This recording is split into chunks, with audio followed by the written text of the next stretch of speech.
The HOA president called 911 on me because I bought a lake, and somehow that translated into me being a threat to community safety. So now I'm standing on my own dock at Echo Lake. 3 police boats circling like sharks, officers' hands hovering over their weapons, while Brenda Lockhart is screaming from shore that I'm armed and dangerous. And the craziest part is, the only thing in my hand is a chipped coffee mug that still smells like dark roast. "Sir, step away from the water," the lead officer yells, like I'm about to weaponize a shoreline, while Brenda, in her tennis skirt and perfect highlights, waves a stack of papers and shrieks about federal violations and contaminated water and endangered children. And all I can think is, if she knew what I read last night in those dusty territorial records, she'd be a whole lot quieter, because in about 30 seconds, I'm going to show these guys a deed that says this isn't just a lake, this is a federally protected navigable waterway, and she just called armed officers onto federal jurisdiction she doesn't control. But let me back up 72 hours, to when I still thought I'd bought peace. I'm Ethan Cole, 52, freshly retired from 2 decades of designing HVAC systems for people who thought air conditioning was more important than human beings, burned out, divorced, and clinging to the one good thing my grandfather left me: a small inheritance and a stubborn belief that if you find the right piece of land, you can finally breathe. The listing said distress sale, 3 acres, 1950s cabin, 12-acre private lake, in a place called Silver Lake Meadows. And the first time I saw Echo Lake, sunlight scattering across water, so clear you could literally count the stones on the bottom, my brain turned off, my heart took over, and I wrote the check without asking the one question that mattered. Why distressed?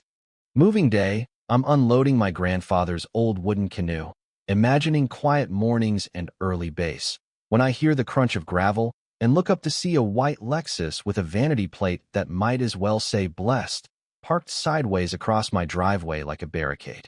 Out steps Brenda Lockhart, mid-50s, tennis court tan, pearls, that kind of smile you only see on Predators and real estate brochures.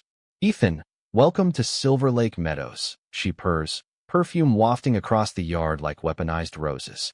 "I'm Brenda, your HOA president with Silver Lake Meadows Residential Association, and we need to discuss community standards." Her eyes lock on my canoe like it's a rusted pickup on a Ferrari lot. She rattles off rules like she's reading from Holy Scripture. Lakefront properties require special oversight. The previous owner, poor Mrs. Eliza Grant, was a problem with compliance issues.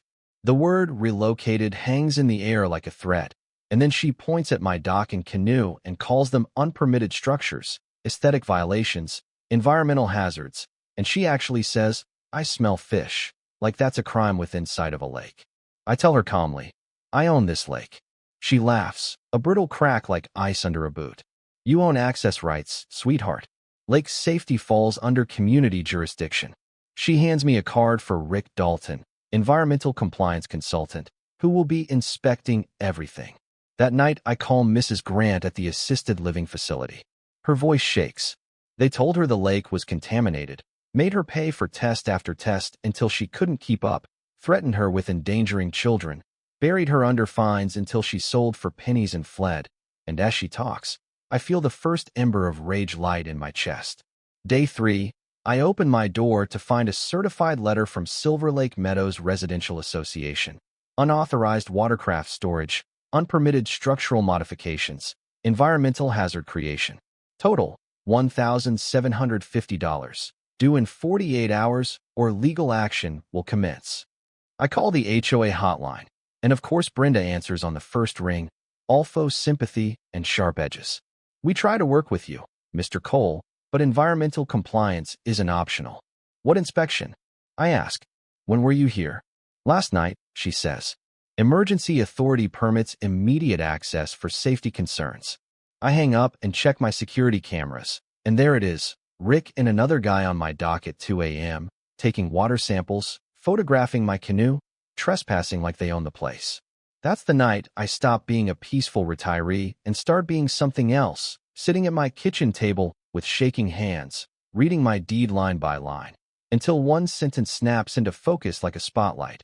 Exclusive water and mineral rights, established under Federal Territorial Survey, navigable waters of Echo Lake under Federal Commerce Jurisdiction. Federal Commerce Jurisdiction. The next morning, I drive to the county courthouse and meet Rosa Alvarez, a records clerk who's seen every land scam under the sun. She pulls old territorial files, squints at the pages, and says, "Your lake's federally classified. Any interference with your water rights violates federal law. HOAs have zero authority here." She lists off phrases like civil rights violations, organized harassment, conspiracy. By the time I walk back to my truck, the autumn air tastes different, like possibility, like payback. That evening, Brenda returns with Rick and a man in a cheap suit clutching official papers. They march down my dock without even pretending to ask permission. Rick claims serious contamination, demands $40,000 in remediation, and the suit casually suggests it would be easier to sell to someone who can handle the liability. 3 vultures circling one tired man with a canoe. I smile and tell them I have a better idea. The next morning, at 6 a.m., chainsaws roar outside my window.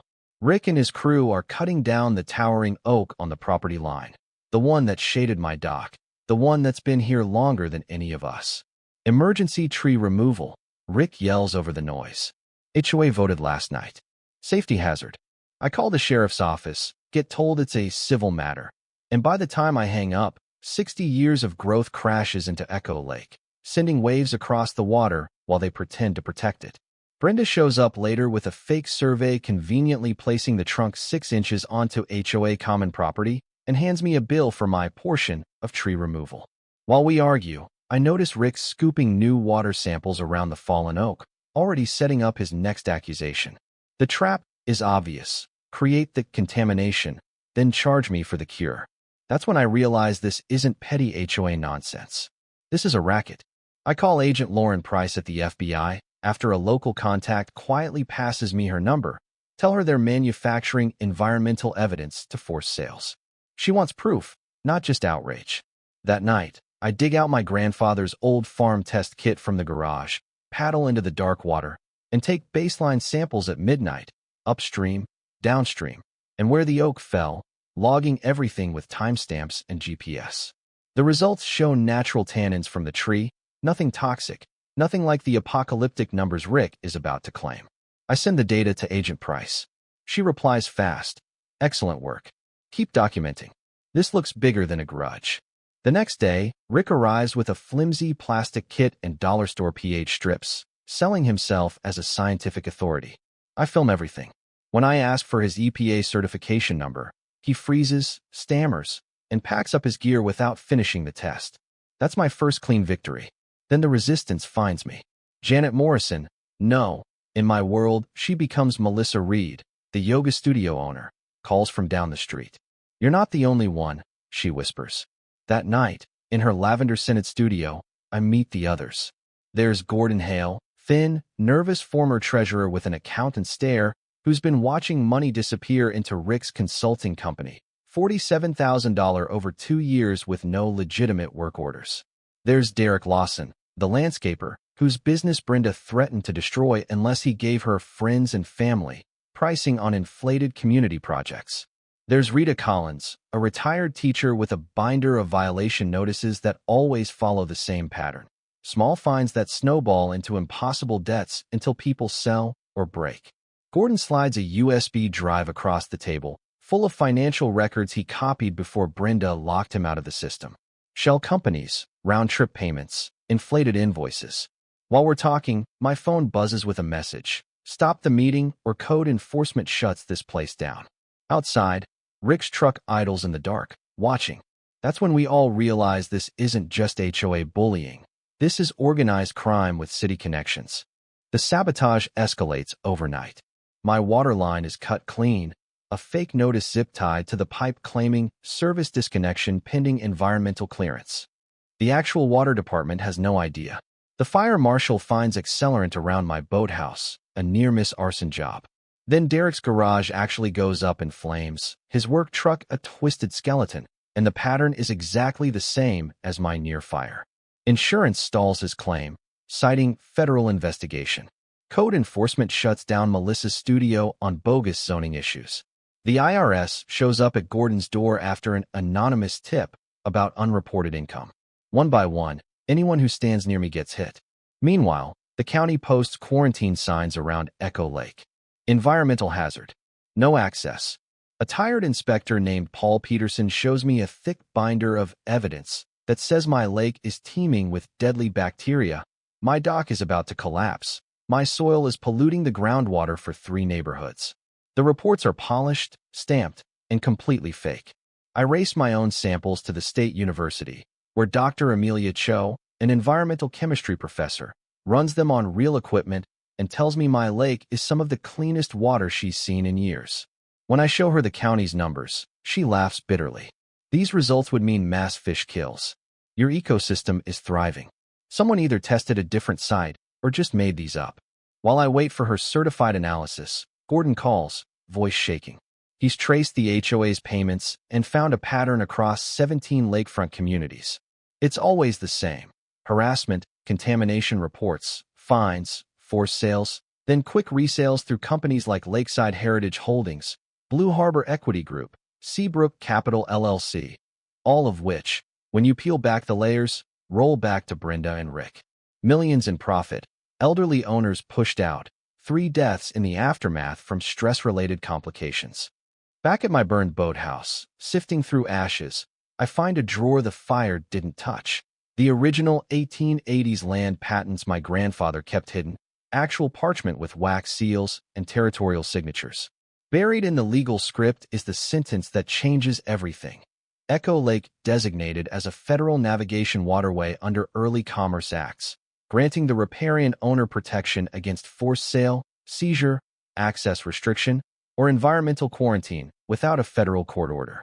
In other words, every quarantine sign, every fake emergency, every attempt to drain or block my lake isn't just wrong, it's a federal crime. We regroup at my cabin, my living room turning into a war room. Gordon lays out spreadsheets of theft. Melissa prints flyers and drafts new, transparent bylaws. Derek spreads hand-drawn maps showing every property Brenda has targeted. Rita highlights the stories of Mrs. Grant and others who were pushed out and broken. Then the media gets wind. Rachel Diaz from Channel 7 calls, saying she's received tips about an HOA racketeering scheme. Agent Price phones right after. Their investigation now spans 4 counties, dozens of victims, tens of millions in property fraud, and my federal waterway might be the key domino. That's when Brenda panics and makes her biggest move. At dawn, bulldozers and county trucks roll in. Rick is in an excavator carving trenches across the road to my property, workers installing concrete barricades and road closed, environmental hazard signs. A county supervisor waves papers about contaminated groundwater while Rick quietly digs a channel aimed straight at Echo Lake, not to contain anything, but to drain it into the storm system. I grab my grandfather's survey gear, shoot the coordinates, and confirm what I already know. They've crossed federal waterway boundaries by 47 feet. I shove the 19th century survey under the supervisor's nose and say, "You're destroying federal infrastructure." Sirens scream in the distance. 2 black SUVs roll up, and Agent Lauren Price steps out with federal marshals and EPA officers. They slap a court injunction on the excavator, call out Rick for destruction of navigable waters, and for about 10 seconds, it feels like we've won. Then the county sheriff arrives. Sheriff Colin Briggs walks in with 3 cruisers and tries to assert county authority over environmental emergencies. For a moment, my driveway becomes a battlefield of badges and jurisdictions, federal versus local, nobody willing to blink. Agent Price quietly hands Sheriff Briggs a phone connected to a federal prosecutor. His face goes from confident to worried in under a minute. He orders his deputies to stand down, tells the county crews to pack up, and that's when Rick panics, jumps back in the excavator, and tries to finish the drainage cut before anyone can stop him. Marshals move in fast. Rick swings the bucket toward them in a stupid, desperate move that turns property crime into violent resistance, and 30 seconds later, he's face down in the dirt, hands cuffed behind his back, screaming about his rights, while the EPA measures how close he came to wiping out my lake. Standing there, watching them haul him away, I think it's over. I'm wrong. Because somewhere, in a county office or a backroom print shop, Brenda still has one more fake stack of official papers ready to go. An email arrives that afternoon, full of glossy federal reports from a company called Green Shield Environmental Services, claiming Echo Lake is riddled with E. coli, my dock is collapsing, my soil is poisoning 3 zip codes. Agent Price reads over my shoulder, muttering about forged signatures and stolen letterhead. I call the number on the report. A woman answers, cheerful, and tells me Green Shield is actually a document printing company in Buffalo. They don't do environmental testing. Agent Price smiles like a wolf. We finally have proof of sophisticated document fraud. Channel 7 shows up at my cabin just in time to catch Brenda pulling into my driveway in a county environmental truck she has no right to drive. Rachel Diaz flips on the camera and asks me how it feels to learn my lake is federally protected from HOA harassment. Before I can answer, Brenda storms into frame, shrieking that my property is a lethal biohazard and that she's the emergency environmental coordinator for Silver Lake Meadows Residential Association. Ma'am, Rachel asks sweetly, what's your environmental certification number? There's that half-second pause I've learned to love. The moment tyrants realize the script is flipped, the camera is rolling, and their costume doesn't come with credentials. Agent Price steps into view, calmly explains that there is no such title, that the reports Brenda filed are forged, that Rick is in federal custody for environmental terrorism and fraud, and you can actually see Brenda's world collapse in real time. She tries to grab the camera, tries to declare the interview over, tries to run, literally runs and heels across my lawn toward Echo Lake like she's going to swim to Canada, but a marshal catches her right as she trips and faceplants into the mud beside my old, concrete-filled canoe. The handcuffs click, boots splash, neighbors cheer from their porches, and Channel 7 captures every second. Even in cuffs, she twists back to shout, the emergency HOA meeting is still tonight. This community will vote you out. That's the thing about petty dictators. They believe in process only when they control it. That night, the community center at Silver Lake Meadows is packed, the smell of burnt coffee and adrenaline hanging over rows of folding chairs. Technically, Brenda is still HOA president, but federal custody makes it hard to run a meeting. Her loyalist, Mrs. Nora Whitfield from the corner house, tries to shut everything down, calling the charges trumped up and insisting we wait for lawyers. Gordon stands at the front with his banker's box and a projector, voice shaking but steadying as he starts walking everyone through the numbers. Every check written to Rick, every phantom consultation, every inflated bill for tree removals and driveway repairs that were never needed. Melissa pulls up testimony from past neighborhoods, where Brenda copied the same playbook and vanished with the money. Derek talks about the arson, about the warning call he got minutes before his garage exploded. Then Agent Lauren Price walks in, flanked by marshals, and introduces herself to the room as FBI. She lays it all out. For counties, 17 lakefront properties, elderly residents harassed and defrauded, 3 who didn't live long enough to see justice. Shell companies like Lakeside Heritage Holdings, Blue Harbor Equity Group, and Seabrook Capital LLC, all laundering stolen homes into profit. Channel 7's cameras film as neighbors who were once terrified now stand up, one by one, and say they're done. They vote to dissolve the current board, to elect new leadership, to drag every transaction into the light. Someone nominates me for HOA president. I say no. I'm not built for politics. I just wanted to fish. So they invent a new title, Waterway Protection Officer of Silver Lake Meadows, and vote me in unanimously, because if there's one thing everyone agrees on now, it's that the lake has to come first. 6 months later, I'm back where this started, on the dock at Echo Lake, sunrise turning the water to molten gold, base drifting lazy under the surface, the sound of kids laughing from the new community pier instead of chainsaws and excavators. Brenda is serving 7 years in federal prison. Rick got 5+ restitution that will haunt him into retirement, and Mrs. Whitfield took a plea deal and 2 years probation for helping rubber stamp fraudulent violations. Gordon recovered $31,000 that went into real neighborhood projects, repaving roads, fixing streetlights, building a playground instead of paying for bogus contamination tests. Melissa turned her yoga studio into a hub for homeowner education and started a transparency rule that says every HOA expense over $50 gets posted online for everyone to see. Derek rebuilt his business with the settlement from his fire and now manages all the common areas at fair market rates. Rita documents every story from the people Brenda pushed out and works with the county on support services for seniors facing HOA harassment. Mrs. Grant moved back. The woman they exiled with lies now tends the community garden by the shore, teaching kids the names of the birds and fish, the way my grandfather once did for me. The family of one of the victims who died from the stress used their settlement to fund a scholarship for students studying environmental law, so the next generation of lawyers understands exactly how federal protections on places like Echo Lake work.